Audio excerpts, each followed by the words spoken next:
What's up, y'all? I don't know if y'all can see me, but I'm driving on the fucking freeway. And the funniest thing is, before I get into what I want to talk about, the it's a police chase coming to an end on the 10 freeway. I'm not sure if you guys live in LA, right by Cal State LA, and I'm in that thing. But anyways, what I want to talk about is Lomachenko versus Rigo. And I had a chance to listen to all y'all videos throughout the week and at least leading up to it. And I was making a comparison to all my basketball fans. You guys know I fucking love basketball, right? And it's Anthony Hardaway. Who would you rather start a team with, Anthony Hardaway or Shaquille O'Neal? If you guys remember, they came out and they had a great 2 years together, 3 years together. They were swept by the Houston Rockets and Hakeem Olajuwon. But do you take the great big man or do you take the great little man? And most basketball pundits or experts, Charles Barkley always said, you always take the great big man. And if you look at the course of their careers, Anthony Hardaway would have been a Hall of Famer. Injuries greatly derailed his career. However, Shaquille O'Neal won MVP, got a couple three or four NBA championships. I think he won 3 with Shaq and 3 with. Did he win 3 with Kobe or 2 with Kobe and 1 with Dwayne Wade? And I just think that you got to go at the great big man. And I may be pre-programmed in my predictions. I've called around, spoke to a lot of people at Wildcard Gym, and more than half of them that saw Rigo spar back in the day said Rigo had questionable chin, gets knocked down quite often, has a perfect left hand, and I think you got to go along right now. I'm going to do an official prediction video Friday. And as you guys know, my perfect year is riding on this fucking fight. I've called every 70-30 on down, 60-40, 50-50 fight. I predicted perfect this year. So if you want to win some money, I suggest you come back Friday and come back to my channel and at least let me break down the fight officially. I'm just talking about just that idea of a fight. You understand what I'm saying? And and as you guys know, I saw Lomachenko. I went to Lomachenko last November. If it was it a year ago? Last November against Walters. I believe it was a year ago during Thanksgiving break, I believe. And what I saw, what I thought was the best. And combine that with Rocky Martinez. I forget Rocky's last name.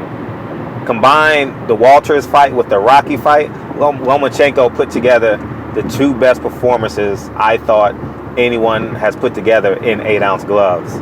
And I actually whispered to Lomachenko in his ear. I said, I think you're the baddest man in 8-ounce gloves. And he laughed at it, but off camera, he whispered in my ear. And you guys can go down in my channel and see it. Go back to November or something. Go to the Walters fight. You can see the videos and that. And he actually said, I agree with you. I am the baddest man in 8-ounce gloves. And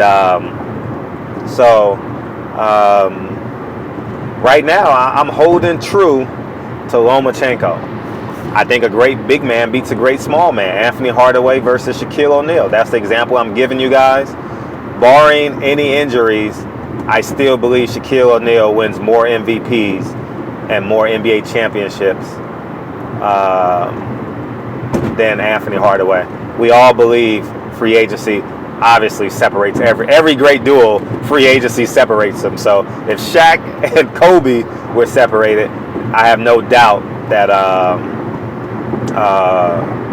Anthony Hardaway and Shaq would have been separated. And those were the 90s, right? The late 90s. Yeah, 94, 95, right? Those were 92, 93, 94, 95. Yeah, so I have no doubt that they would have separated at some point, and Shaq probably would have had arguably would have had a greater career. So right now I have Lomachenko winning. I think Rigo has everything we want in a 122-pound fighter. I actually think, and let's talk about this.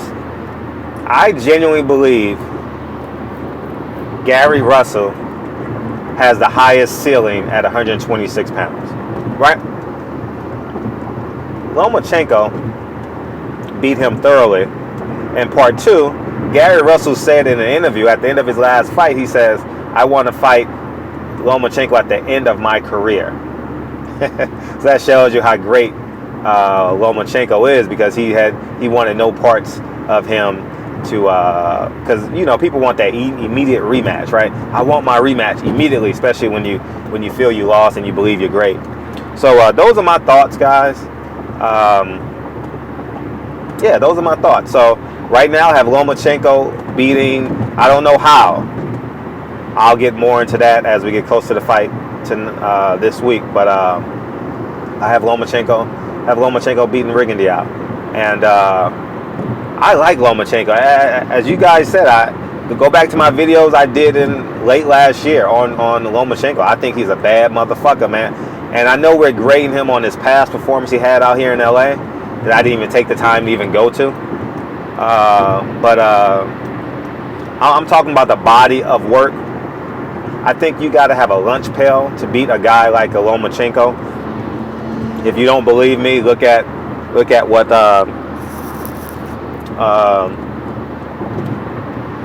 what's the guy's name that Floyd Mayweather, the closest fight he had this century. There's only been one, right? What's the guy's name, man? The Argentinian. Oh, you guys know what I'm talking about. You got to bring a lunch pail like that guy did. You got to throw 90 punches around. You got to be special. And he didn't win 2 gold medals. Only had 1 loss in the amateurs, 2 losses in the amateurs, or something like that. He's in great shape. He's a special kind of guy, and we need to start respecting that. And we got to respect that. And the same thing holds true for Rigondeaux. But I think Rigondeaux is older, and his balance is a little bit worse than Lomo. I'm gonna break that down later. But I think just because I mentioned it now, his balance is a little bit off. You know what I mean? It's not a young man's balance.